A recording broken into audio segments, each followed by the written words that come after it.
Hello and welcome. You're watching Deep Dive with NewsX and I'm Devika Devan.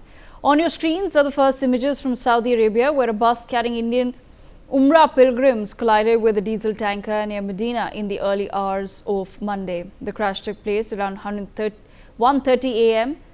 IST, which is 11:30 p.m. local time in Saudi Arabia. The bus had 46 Indian pilgrims on board. Reports now say that 45 of them were killed in this horrific fire. Most were residents of Hyderabad. At least 16 people from Maripalli's Bazar Ghat. They were all travelling as part of a group that had left for Jeddah on the 9th of November. In total, 54 people had flown out that day, including 16 children.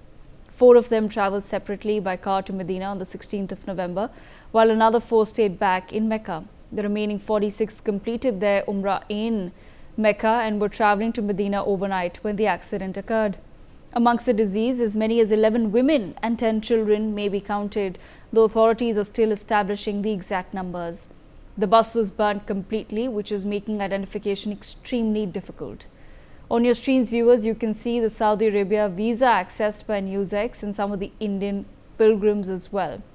Most of these visas were valid from the 6th or 7th of November for the purpose of Umrah only. It's recently that Saudi Arabia has updated its visa requirements and launched a new digital platform for e-visas. These visas on your screens are also e-visas. Saudi linked every Umrah visa to a comprehensive insurance policy, making the pilgrimage more streamlined, secure and organized than ever before. Let's try to understand the circumstances, however, of this deadly accident. The collision occurred near Rihat on the highway between Mecca and Medina, approximately 25 kilometers from Medina. To give a sense of the route, Mecca and Medina are roughly 436 kilometers apart. The group had booked their tour through the Al Makkah Tours and Travels. The company confirmed that one pilgrim, Mohammed Abdul Shoaib, managed to jump out of the burning bus and has been admitted to Saudi German hospital.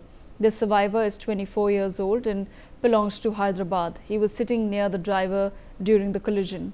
The company also said that the driver jumped out as well and fled from the spot. That brings us to the question, what exactly happened? According to initial reports, the bus collided with a diesel tanker and immediately caught fire. Many of the passengers were asleep at the time, giving them almost no chance to escape as the flames spread rapidly. Local residents were the first to reach the crash site and assist the rescue teams. Indian response was swift as well. The Indian consulate in Jeddah has set up a dedicated control room and is closely coordinating with Saudi authorities. A formal toll will be released after the identification process is completed. The embassy has issued emergency helpline numbers for families seeking information. The Telangana government has also stepped in.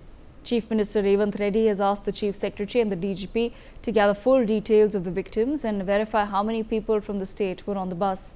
A control room has been set up at the State Secretariat to help families and consolidate information.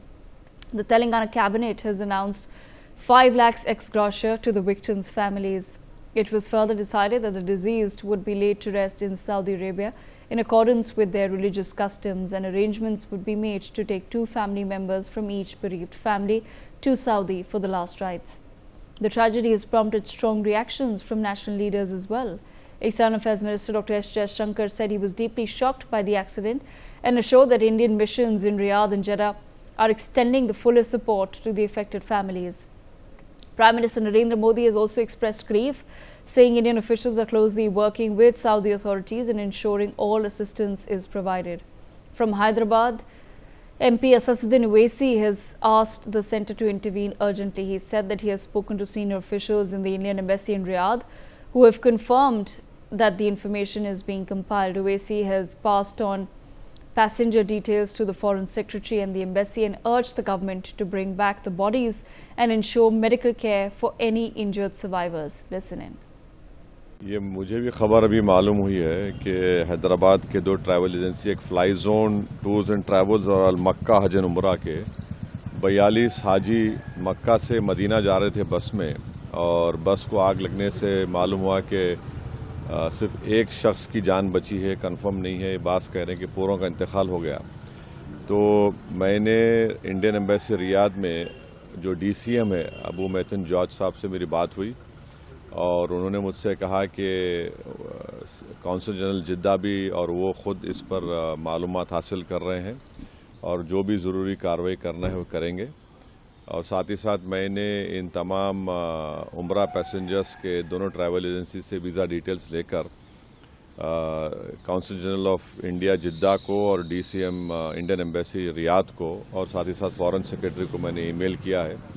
मेरी भारत सरकार से और ख़ास तौर से external affairs minister से जयशंकर साहब से ये रिक्वेस्ट है कि वो इमीडिएटली इस पर देखें और अगर जिन लोगों की डेथ हुई है उनके परिवार ये चाह रहा है कि उनकी डेड बॉडीज़ जल्द से जल्द इंडिया को लाई जाए और अगर कोई उसमें ज़ख्मी है तो उनको अच्छी से अच्छी वहाँ पर उनको इलाज हो सके।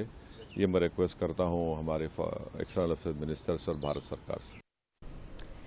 Well, back home, the news has shaken Hyderabad as well, where hundreds of pilgrims travel to Saudi Arabia every year for Umrah. Several travel agencies offer these trips, often as affordable week-long packages that include Mecca, Medina and local visits.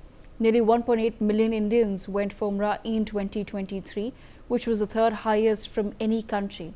Additionally, around 10,000 people from Telangana visit Saudi Arabia through travel agencies during the holy month of Ramzan to perform Umrah every year. What makes this tragedy even more troubling is the lack of clarity on certain details. For instance, there is still no confirmation on how much diesel the tanker was carrying. That figure could help investigators determine whether safety norms were followed, whether the tanker may have been overloaded, and how the fire spread so quickly. There is no information available on the driver of the tanker as well. One of the family members of the victims has come forward to express their shock on the lack of information. The bus was carrying 7 of his family members. Imagine, listen in. कोशिश कर रहे हैं, वहाँ के photos videos पहुँचे। वहाँ की situation अभी हमको नहीं मालूम है क्या सिचुएशन है। सुना है 2 से 3 हॉस्पिटल्स के अंदर हमारे पैसेंजर्स को या पेशेंट्स को रखा गया है। उनकी कंडीशन कैसी है इसका कुछ भी इल्म हमारे पास अभी नहीं है। What remains clear is the human cost, however, viewers. Families in Hyderabad are waiting with fear, hope and despair as authorities struggle to identify charred remains. And both countries are working urgently to piece together what caused one of the deadliest road accidents involving Indian pilgrims in recent years. Of course, our heart goes out to the victims of this tragedy.